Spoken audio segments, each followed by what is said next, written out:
আপনার? নিজেকে মহল্লার গ্যাং মনে করেন? বাসায় কি মা বোন নাই? এদেরকে সম্মান করতে জানেন না? এই থাপ্পড়টার কথা যেন মনে থাকে।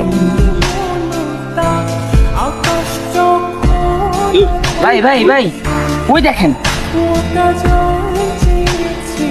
কি সমস্যা আপনার? এভাবে পথ আটকে রাখলেন কেন?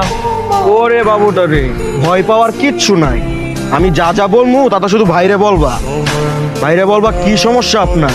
নিজেরা কি মহল্লার গ্যাং মনে করেন? মহিলাদেরকে সম্মান দিতে জানেন না? আপনার পাশে কি মা বোন নাই? হাত পরে কথা যেন মন থাকে। ভাইরে বলো বলো বলো, ভাইরে বলো। কেন আমি এই কথা বলবো? কেন? ভাই বলতে বলতে তাই বলবা? না, আমি পারবো না। এই, আপনি না বললে তারপরে দেখছেন এটা গেরি বড় বা সাইডটা পুষ্পারমু। রতন, কোনো ঝামেলা করিস না তো, মেয়েটা এমনিই বলবে। বলো বলো। কি সমস্যা আপনার? নিজেকে মহল্লার গ্যাং মনে করেন? মেয়েদেরকে সম্মান করতে জানেন না? পাশে কি মা বোন নেই? থাপ্পড়টার কথা যেন মনে থাকে। ভাই বা বা বা পাইছি। চাপ বেটা, তোর মুখটার সাথে সাথে তোর কানটাও গেছে।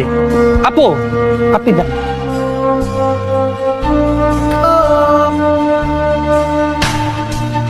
এই কি আপনারা কারা? আমরা মানুষ, আমরা ভূত না, তাই ভয় পাওয়ার কোনো প্রয়োজন নেই। শুধুমাত্র এতটুকু বলেন, কি সমস্যা আপনার? নিজেকে কি মহল্লার গ্যাং মনে হয়? মেয়ে মানুষ দেখলে সম্মান করতে জানেন না? পাশে কি মা বোন নেই? থাপ্পড়টার কথা যেন মনে থাকে। জাস্ট এতটুকু বলেন। কেন বলবো? এত কৈফিয়ত দিতে পারবো না। বলবে কি বলবে না সেটা বলো। না, আমি বলবো না। না বললে তুমি আছে না বললা ভালাই আছে। বলছি কি বলবো ভুলে গেছি। নিজেকে কি মহল্লার গ্যাং মনে হয়? মেয়ে মানুষ দেখলে সম্মান করতে জানেন না? পাশে কি মা বোন নেই? থাপ্পড়টার কথা যেন মনে থাকে। বলেন।